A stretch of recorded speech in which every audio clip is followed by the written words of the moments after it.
जय श्री कृष्ण। आप सभी भक्तों को ज्येष्ठ मास की पावन निर्जला एकादशी की हार्दिक शुभकामनाएं। प्रिय भक्तों, आज हम बात करने वाले हैं उस महापुण्यदायी एकादशी के बारे में जिसका महत्व स्वयं वेदव्यास जी महाराज ने बताया है। यह केवल एक व्रत नहीं है, बल्कि पूरे वर्ष की समस्त एकादशियों का पुण्य देने वाली दिव्य तिथि मानी गई है। भक्तों, निर्जला एकादशी का नाम सुनते ही मन में सबसे बड़ा प्रश्न आता है कि आखिर इस व्रत को करना कैसे है। जल कब तक नहीं पीना? क्या जूस पी सकते हैं? क्या दवाई ले सकते हैं? क्या फल खा सकते हैं? और सबसे बड़ा प्रश्न कि शास्त्र वास्तव में क्या कहते हैं। आज की इस विशेष जानकारी में आपको निर्जला एकादशी की संपूर्ण शास्त्रीय विधि, नियम, पूजा, कथा, महत्व और वह विशेष उपाय बताया जाएगा जो आपके जीवन के दुखों को कम करके भगवान विष्णु की कृपा दिलाने वाला माना गया है। प्रिय भक्तों, निर्जला एकादशी को सभी एकादशियों की रानी कहा गया है। पुराणों में वर्णन आता है कि जो व्यक्ति पूरे वर्ष की एकादशियां नहीं कर पाता, लेकिन श्रद्धा और नियम से निर्जला एकादशी का व्रत करता है, उसे 24 एकादशियों के समान पुण्य प्राप्त का लगातार और 20 को कहा गया है होता है। वेदव्यास जी महाराज कहते हैं कि इस व्रत का त्याग किसी भी परिस्थिति में नहीं करना चाहिए। चाहे सूतक हो, चाहे किसी घर में जन्म हुआ हो, चाहे मृत्यु हुई हो, फिर भी इस एकादशी का व्रत अवश्य करना चाहिए, क्योंकि यह व्रत स्वयं भगवान विष्णु को अत्यंत प्रिय है। भक्तों, अब सबसे पहले उस भ्रम को दूर कर लेते हैं जिसने आज लोगों को सबसे अधिक उलझा रखा है। बहुत लोग कहते हैं कि रात 12 बजे के बाद पानी नहीं पीना चाहिए। कुछ लोग कहते हैं ब्रह्म मुहूर्त के बाद जल नहीं पीना चाहिए। कुछ कहते हैं कि केवल पानी मत पियो, लेकिन जूस पी सकते हो। लेकिन शास्त्र क्या कहते हैं, ध्यान से सुनिए। निर्जला का अर्थ केवल पानी छोड़ना नहीं है। निर्जला का वास्तविक अर्थ है कि व्रत काल में कोई भी खाने पीने की वस्तु ग्रहण न करना। अर्थात यदि आपने निर्जला व्रत का संकल्प लिया है तो ना फल, ना दूध, ना जूस, ना शरबत और ना ही कोई अन्य पेय पदार्थ ग्रहण करना चाहिए। शास्त्रों में स्पष्ट कहा गया है कि व्रत सूर्योदय से आरंभ होता है और अगले दिन द्वादशी के सूर्योदय तक चलता है। इसका अर्थ यह है कि एकादशी के दिन सूर्योदय के बाद से लेकर द्वादशी के सूर्योदय तक आपको निर्जल रहना चाहिए। भक्तों, बहुत लोग सुबह बहुत अधिक पानी पी लेते हैं, कोई घी पीता है, कोई दही खाता है ताकि प्यास ना लगे, लेकिन यह भगवान के साथ छल माना गया है। अगर आप निर्जला का संकल्प लें तो सच्चे मन से लें।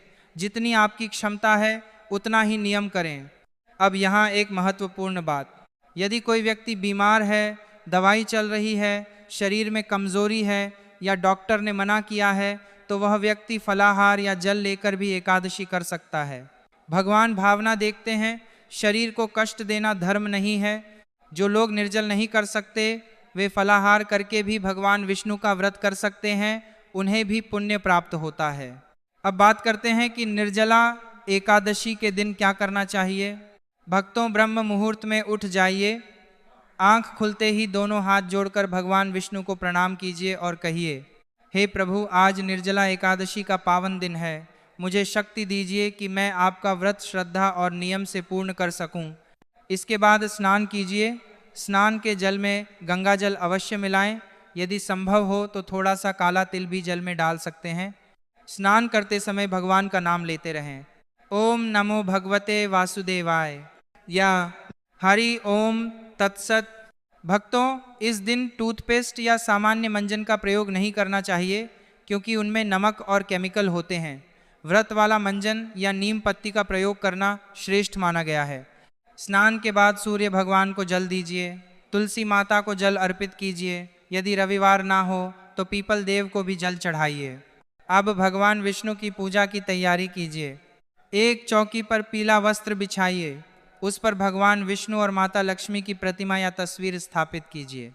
घी का दीपक जलाइए। धूप अर्पित कीजिए। तुलसी दल, पीले पुष्प, पंचामृत और फल भगवान को अर्पित कीजिए।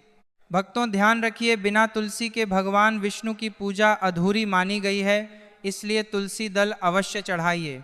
अब मैं आपको एक सुंदर कथा सुनाता हूँ। महाभारत काल में भीमसेन जी को अत्यधिक भूख लगती थी।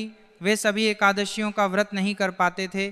तब उन्होंने वेदव्यास जी से पूछा, हे गुरुदेव, ऐसा कौन सा व्रत है जिसे करने से सभी एकादशियों का फल मिल जाए।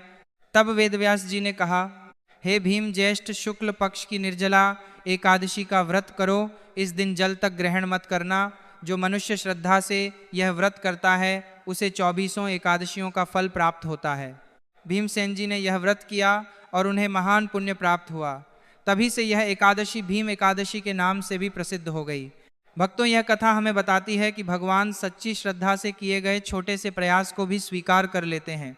अब बात करते हैं दान की। निर्जला एकादशी पर दान का अत्यंत महत्व बताया गया है। इस दिन जल से भरा घड़ा, पंखा, वस्त्र, फल, खरबूजा, शरबत, छाता और दक्षिणा का दान करना अत्यंत शुभ माना गया है। यदि कोई योग्य ब्राह्मण मिले तो उन्हें दान दीजिए, यदि ना मिले तो किसी जरूरतमंद व्यक्ति को दे दीजिए। भक्तों, आज के दिन किया गया दान अक्षय पुण्य देने वाला माना गया है, अर्थात ऐसा पुण्य जो कभी समाप्त नहीं होता। अब बात करते हैं रात्रि जागरण की। निर्जला एकादशी में रात्रि जागरण अत्यंत पुण्यदायी माना गया है। रात में भगवान विष्णु के भजन सुनिए, विष्णु सहस्त्र नाम का पाठ कीजिए, गीता का पाठ कीजिए, हरि नाम का स्मरण कीजिए। जो पूरी रात नहीं जाग सकते वे कम से कम देर रात तक भगवान का स्मरण अवश्य करें। अब अगले दिन द्वादशी को सूर्योदय के बाद स्नान करके भगवान की पूजा करें और फिर नियम पूर्वक पारण करें। ध्यान रखिए, बिना पारण के व्रत अधूरा माना जाता है। अब भक्तों, अंत में मैं आपको एक अत्यंत सरल और प्रभावशाली उपाय बता रहा हूँ। यह उपाय निर्जला एकादशी की रात अवश्य कीजिए। रात में भगवान विष्णु के सामने घी का दीपक जलाइए। उस दीपक में एक लौंग और एक छोटी इलायची डाल दीजिए। फिर भगवान के सामने बैठकर 108 बार ओम नमो भगवते वासुदेवाय मंत्र का जाप कीजिए। इसके बाद अपनी मनोकामना भगवान को कहिए। मान्यता है कि निर्जला एकादशी की रात भगवान विष्णु अपने भक्तों की प्रार्थना शीघ्र सुनते हैं, रुके हुए कार्य बनने लगते हैं, आर्थिक परेशानियां कम होने लगती हैं और घर में सकारात्मक ऊर्जा का प्रवेश होता है। प्रिय भक्तों, निर्जला एकादशी का यह पावन अवसर व्यर्थ मत जाने दीजिए। श्रद्धा और विश्वास से भगवान नारायण का स्मरण कीजिए। अगर आपको यह जानकारी उपयोगी लगी हो तो वीडियो को लाइक अवश्य करें। चैनल पर नए हैं तो सब्सक्राइब कर लीजिए और बेल आइकन दबा दीजिए ताकि धर्म और ज्योतिष से जुड़ी ऐसी महत्वपूर्ण जानकारियां आपको समय समय पर मिलती रहें। कमेंट बॉक्स में एक बार अवश्य लिखें ओम नमो भगवते वासुदेवाय या जय श्री हरि विष्णु। भगवान विष्णु और माता लक्ष्मी की कृपा आप और आपके परिवार पर सदैव बनी रहे। जय श्री कृष्ण।